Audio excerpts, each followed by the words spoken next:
Local ইয়ার। আমরা 23শে November এখান থেকে অ্যানাউন্সমেন্ট প্রেস মিটটা করেছিলাম।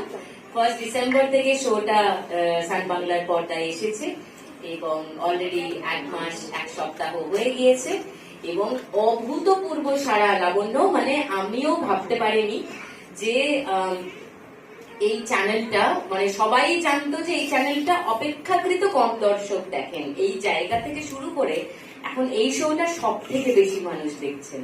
তো এইটা কিন্তু একটা অনেক বড় কি বলবো আমাদের প্রাপ্তি, এবং আমি কোনোভাবেই কোনো কারণেই একা এর কোনো কৃতিত্বের একটা অংশ নিতে চাই না, because there is a fantastic team working behind the camera, যাদেরকে সবাইকে দেখা যায় না।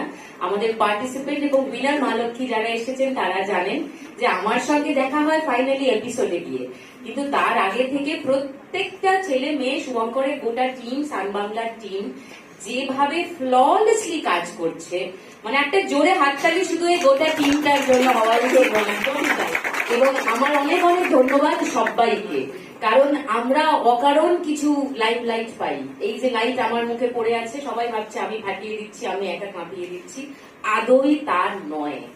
আমি জাস্ট ওই 1 ঘন্টার যে শোটা টেলিভিশনে দেখা যায় সেইটা হোস্ট করি মাত্র, পরিচালকের পরিচালনা মাথায় নিয়ে, কানে নিয়ে, মনে নিয়ে, কিন্তু তার আগে এবং তারপরে একটা দেশ এন ইনক্রেডিবল টিম যারা অসামান্য ভালো কাজ করছে। হ্যাঁ, তো তারা না থাকলে কিছুই হতো না, তাই পুরোটাই তাদের কৃতিত্ব বলে আমি মানি, আর সত্যি মানি, সেটাই বলি।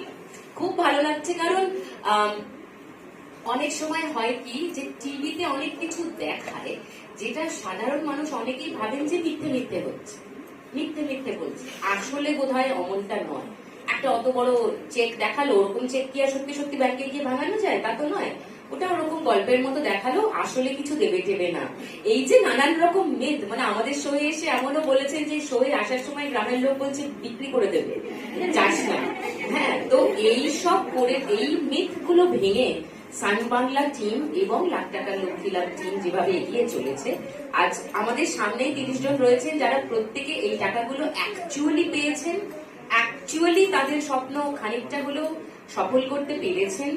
এখনো মানে সুদক্ষিণাকে তোমরা দেখলে যে অলরেডি একটা মান্থ ফিনালে, ডিসেম্বরের ফিনালে জিতে, তারপর মানে নিজের এপিসোডটা জিতে, তারপর আবার ডিসেম্বরের ফিনালেতে গিয়ে জিতেছে। যদি তার কপালে থাকে সে গ্র্যান্ড ফিনালেতেও যেতে পারে, এবং ইউ নেভার নো, যদি সেই জিতে যেতে পারে, কেউ একজন তো জিতবে না, টোটাল 8 লাখ টাকা। সো এগুলো অ্যাকচুয়ালি ঘটছে, এটা যে সত্যি ঘটছে সেটা সত্যি ঘটছে, সেটাই আমার দর্শকদের বলা।